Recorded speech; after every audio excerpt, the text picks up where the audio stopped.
Guys, Wagner Reviews back with another review video, and today we are going to be reviewing Cage the Elephant's 2019 album, Social Cues. And today, this video, is my second, and I'd really appreciate it if you subscribe, leave a like on this video if you do, in fact, like it.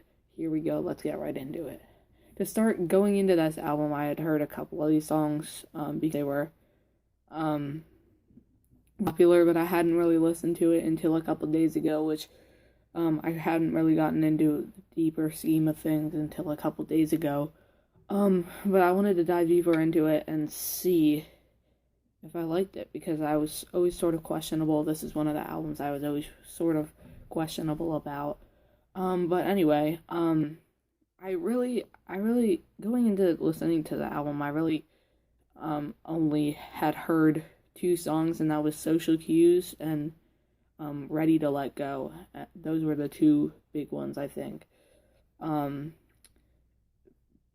I mean, let's get right into it. So first off, in the beginning of the album, it starts off with a banger right off the bat, Broken Boy. Then it goes right off into a couple of hits off the album, like Social Cues and Night Running featuring Beck. Which I was not impressed with.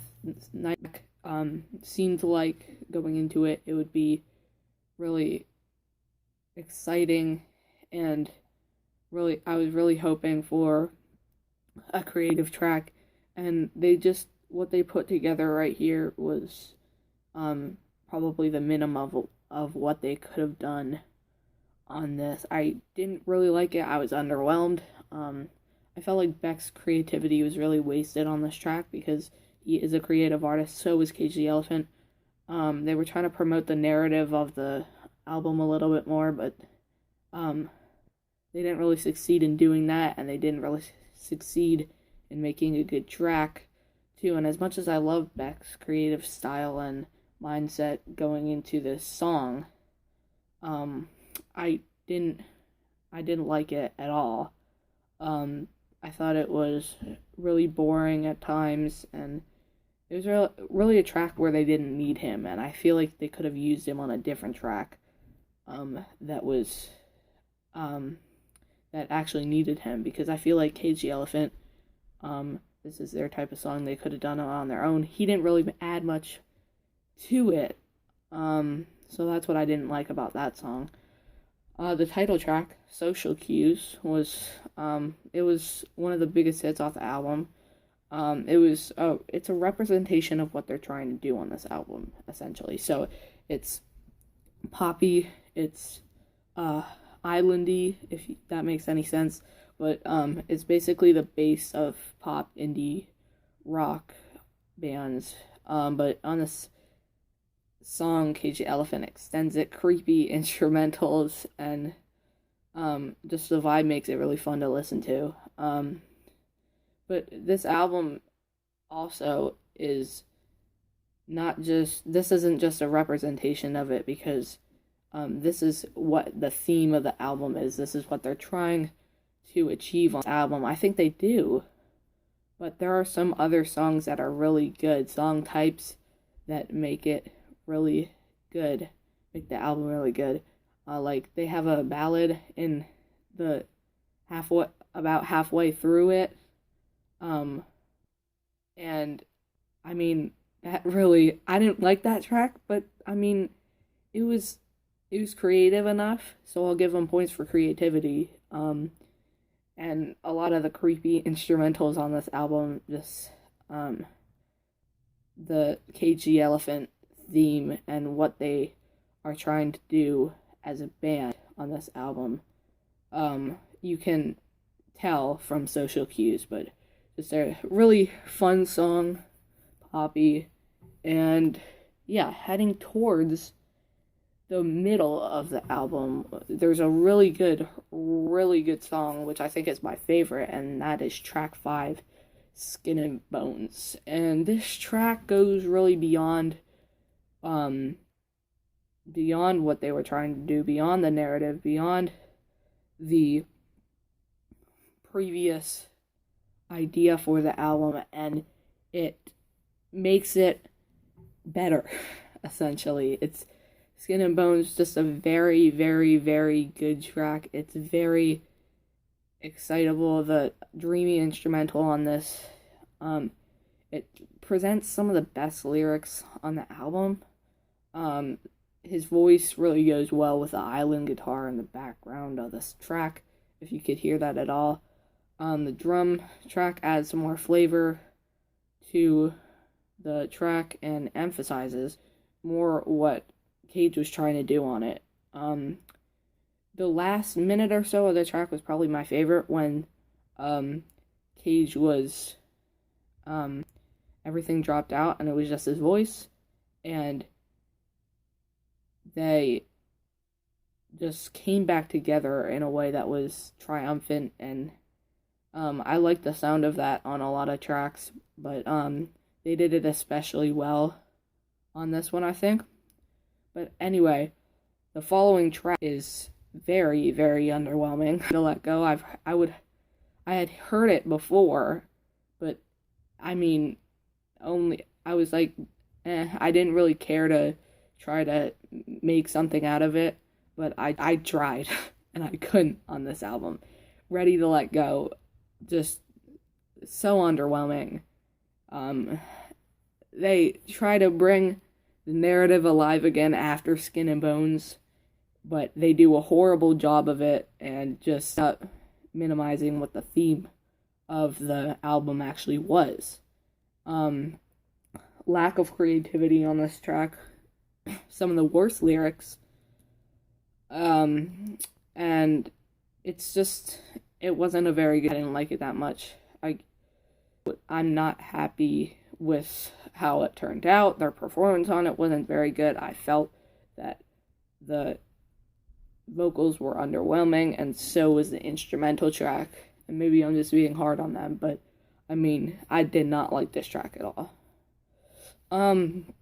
But anyway, after that, House of Glass, I would say this makes up for everything that they passed up on Ready to Let Go and what they could have done. And this is very, very back sounding, creative, really has a lot of creative flows, and it has a really sound with the bass. They make the guitar really, really good, and it's kind of like a mystery novel theme track, and it's really creative, really good job on them, and it turns out to be a very, very, very good song. It turns out to be one of the best tracks on this album. But after that, they kind of get into some boring songs, like, for example, the ballad that they had at the end. I did not like that song at all, really, to be honest with you, but at least they tried it. At least they were being creative, and it was just a really good thought, but right idea, not good. But I mean, I didn't like that track, but I mean, towards the end of the album, there were a lot of useless tracks. Not a lot, but a decent amount of useless tracks, like that they didn't need in there, like Dance Dance, that song, poppy vibe dance song. But I mean, they oversimplified the idea of what the album was, and they just said, okay, let's make a dance song and everybody will be dancing to it. Like, what? Like, come on. Like, if you're gonna try to make a creative professional album, don't add a dance song. And that doesn't really go into the theme of this album at all either. I get what they were trying to do, kind of, but I mean, it just didn't make a good fit on the album, and I thought it was kind of useless to put that on there. Being a 13-track album, but there were a couple of cool vibes on songs like Tokyo Smoke and The War. At the end, they found a way to make everything come together at the end, with the Goodbye song, and that song was really good in a different way. it had piano hearing in this album. It had scat loops, but for some reason it kind of reminded me of self-titled 21 Pilots in a way, with the sad piano track and the odd loops in the middle. But anyway, just Cage the Elephant on this thing. They did a great job of emphasizing the idea of we want to make an indie pop album, and that's what we're gonna do.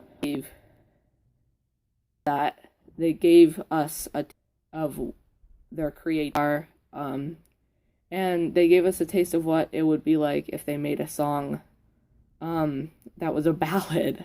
They just a lot of creativity on this album, but then again, it would have been better as an EP. I mean, a lot of these tracks on the album were unnecessary. If you had just a few of these songs removed, I give it a 6, at least a 6 to a 7. So yeah, that was my review of Social Cues by Cage the Elephant. If you liked it, please leave a like on this video. If you enjoy this video, please subscribe and check out some of my other videos. Turn the notification bell on if you enjoy them. And anyway, till next time, Wagner Reviews out.